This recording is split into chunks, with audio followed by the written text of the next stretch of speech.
6.1 question number 1 है हमारे पास। Line A B and C D intersect point O if AOC plus BOE, मतलब ये दोनों एंगल का सम हमें 70 डिग्री गिवन है। एंगल बीओडी हमें 40 गिवन है। फाइंड द एंगल बीओई एक तो हमने ये एंगल फाइंड करना है, दूसरा हमने एंगल सीओई का रिफ्लेक्स एंगल फाइंड करना है। रिफ्लेक्स एंगल फाइंड करने के लिए हमें पहले सीओई की मेजरमेंट फाइंड करनी पड़ेगी, उसको 360 से माइनस करेंगे तो हमारे पास रिफ्लेक्स एंगल आ जाएगा। तो देखते हैं हम सबसे पहले कैसे स्टार्ट करना है। अब इस क्वेश्चन में देखो बेटा, सी डी और ए बी आपके पास इंटरसेक्ट कर रही है ओ पॉइंट पे, तो इसका मतलब angle AOC is equal to angle BOD बन जाएगा आपके पास। कौन से एंगल है ये? Vertical opposite angle.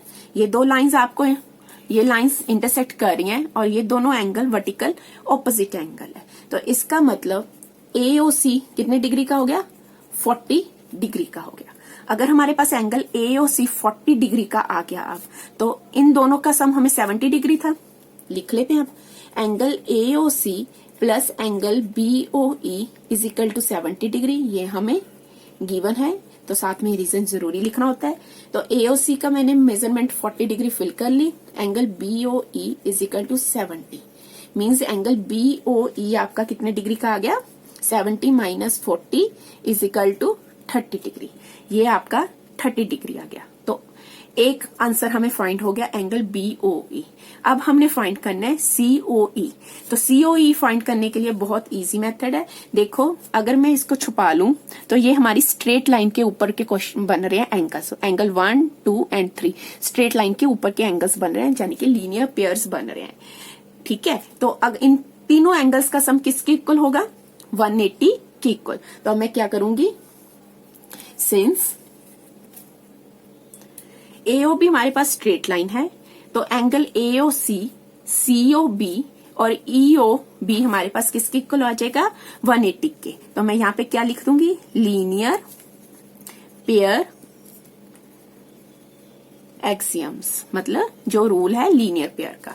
तो अब मैं इनकी वैल्यूज फिल कर लेती हूँ। एओसी की कितनी है हमारे पास? 40। सीओई हमने फाइंड करना है।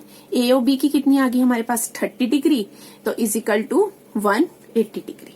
तो सीओई हमारे पास आ गया 180 माइनस 40 और 30 को ऐड किया 70 डिग्री, मतलब सीओई हमारे पास आ गया 110 डिग्री। अब हमारे पास एंगल सीओई आ गया, तो हमने अब इसका रिफ्लेक्स फाइंड करना है। तो अब आप लिखोगे रिफ्लेक्स ऑफ एंगल सीओई। कैसे फाइंड करते हैं? रिफ्लेक्स फाइंड करने के लिए हमेशा जो एंगल का रिफ्लेक्स फाइंड करना है उसको हमने 360 से माइनस कर देना है। तो 360 से मैं एंगल सीओई माइनस कर लूंगी। 360 माइनस 110, तो मेरे पास आंसर आ गया 250 डिग्री। तो रिफ्लेक्स ऑफ सीओई आ गया 250 डिग्री।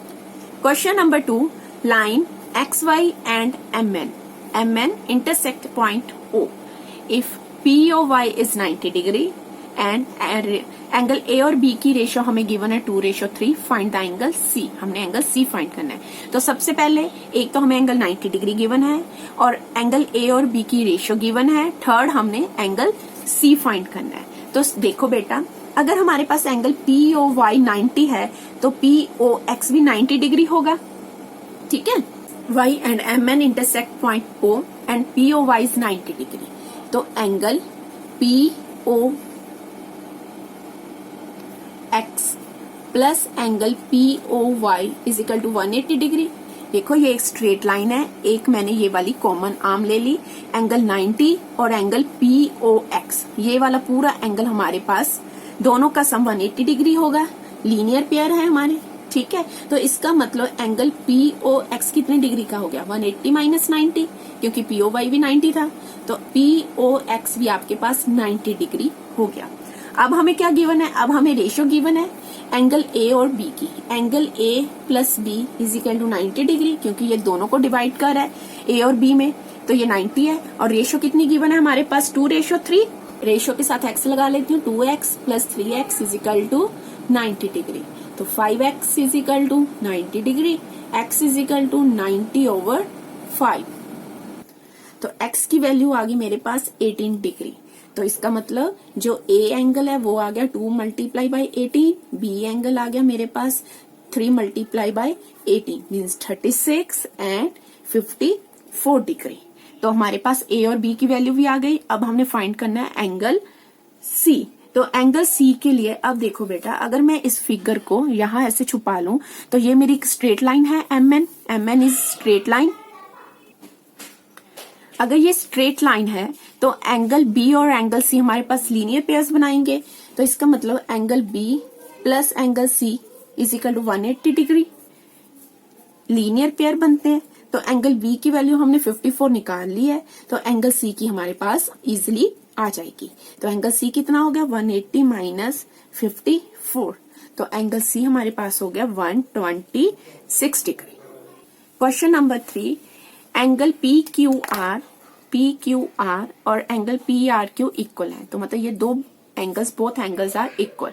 तो हमने प्रूव करना है PQS और PRT आल्सो इक्वल, जो मतलब इंटीरियर एंगल, इनके इस ट्रायंगल के इंटीरियर एंगल इक्वल है, तो हमने एक्सटीरियर एंगल भी इक्वल प्रूव करने हैं। Angle PQR is equal to angle PRQ हमें गिवन है, ठीक है, ये हमें गिवन है। तो अब हम क्या करते हैं, इन दोनों एंगल्स में इनके बाहर वाले एंगल एक्सटीरियर एंगल में ऐड कर देती हूँ दोनों साइड। मींस PQR की तरफ में PQS, angle PQS plus angle PQR, ये एंगल और ये एंगल, दोनों एंगल हमारे पास क्या बन रहे हैं, लीनियर पेयर बन रहे हैं, क्योंकि ये स्ट्रेट लाइन है नीचे। तो इनका सम किसके इक्वल होगा 180 डिग्री के, ठीक है। सेम ऐसे ही angle PRQ plus angle PRT, मैं इस एंगल में इसका एक्सटीरियर एंगल ऐड कर दूं, क्योंकि ये स्ट्रेट लाइन पे है। दोनों एंगल का सम किसके इक्वल होगा 180 डिग्री के। इसमें रीजन क्या है, लीनियर पेयर। अब मैं इन दोनों से देखो हमें क्या मिल रहा है। देखो ये दोनों एंगल्स मिला के भी 180 बन रहा है, ये दोनों एंगल्स मिला के भी 180 बन रहा है। मीन्स ये दोनों साइड्स इक्वल है।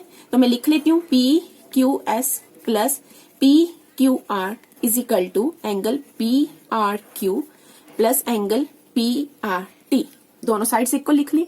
अब इसमें हमारे पास गिवन क्या है, जो PQS है वो PRT के इक्वल है, ये दोनों एंगल्स इक्वल है। तो इसका मतलब ये दोनों खत्म हो जाएंगे, आपस में कट हो जाएंगे। हम कट नहीं करेंगे, जस्ट आपको समझाने के लिए कि ये दोनों एंगल्स हमें इक्वल है, तो ये कट हो गए। तो रिमेनिंग एंगल कौन से रह गए, इसका मतलब PQR also equal to PRQ, ठीक है। ये दोनों साइड्स इक्वल है, तो ये दो एंगल्स इक्वल है, तो ये भी दोनों इक्वल ही होंगे, ठीक है। अगर इन दोनों का सम 180 है, इन दोनों का सम 180 है, मान लेते हैं कि ये इनकी वैल्यूज कुछ हमारे पास 60 है, तो बाकी का तो ये दोनों का ही होगा ना, इक्वल होगा।